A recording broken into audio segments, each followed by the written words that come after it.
జనసేన ఎందుకు ఎంచుకున్నారు sir? Reason ఏంటి? ముఖ్యంగా ఏంటంటే ఈ జీరో బడ్జెట్ పాలిటిక్స్ అన్నవి చాలా ఇంపార్టెంట్ మనకు. ఎందుకంటే ఇప్పుడు డబ్బులున్న వాళ్లే రాజకీయాల్లోకి రావాలని ఒక గిరిగీసి వేసేశారు.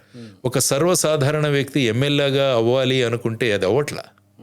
మీకు బేసిక్గా ఆర్థికంగా మీరు బలంగా ఉండాలి, డబ్బులు ఖర్చు పెట్టాలి. ఆ విధమైన పరిస్థితులలో అప్పుడు, ఎందుకంటే నేను ఇక్కడ 2013 వరకు ఇక్కడ పనిచేశాను. ఆ సమయంలోనే పవన్ కళ్యాణ్ గారు కొత్తగా రాజకీయంలోకి రావాలి అన్న, ఆయన ఒక 2 సార్లు కలిశాను కూడా. కలిసి ఏదైనా కొత్త ఉద్యమాన్ని తీసుకురావాలని అప్పుడే డిసైడ్ చేశాం. ఆ తర్వాత నేను డెప్యుటేషన్లో వెళ్ళిపోవడం, మళ్ళీ రిటర్న్ వెళ్ళిపోవడం. అప్పుడు ఆయన 2014వ సంవత్సరంలో జనసేన పెట్టి వారు తీసుకెళ్లారు. సో ఆ తర్వాత మళ్ళీ వచ్చిన తర్వాత కూడా నేను 2018లో చేశాను, నేను రిజైన్ చేశాను. ఆ తర్వాత ఒక 8 నెలలు తిరిగాను మొత్తం బయటికి రావడానికి. బేసిక్గా జాయిన్ అయ్యాను. జీరో బడ్జెట్ పాలిటిక్స్ అన్న దీంతో మేము 2019లో ఎలక్షన్స్ కంటెస్ట్ చేశాం. నేను వైజాగ్ ఎంపీగా కూడా కంటెస్ట్ చేశాను. వారు నాకు సీట్ ఇచ్చారు. ఆ తర్వాత చేసిన తర్వాత మళ్ళీ ఆ టైంలో సుమారుగా 6% ఓట్లు వచ్చాయి జనసేన పార్టీకి. మేము ఎవరు కూడా గెలవలేకపోయాం.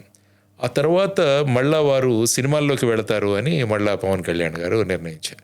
నేనేమనుకున్నానంటే ఒక సీరియస్నెస్ ఏమైనా పోతుందేమో అప్పుడు అన్నది. ఎందుకంటే మనం ఎలాగైనా ఈ పరిస్థితులు మార్చాలి అని వచ్చాం.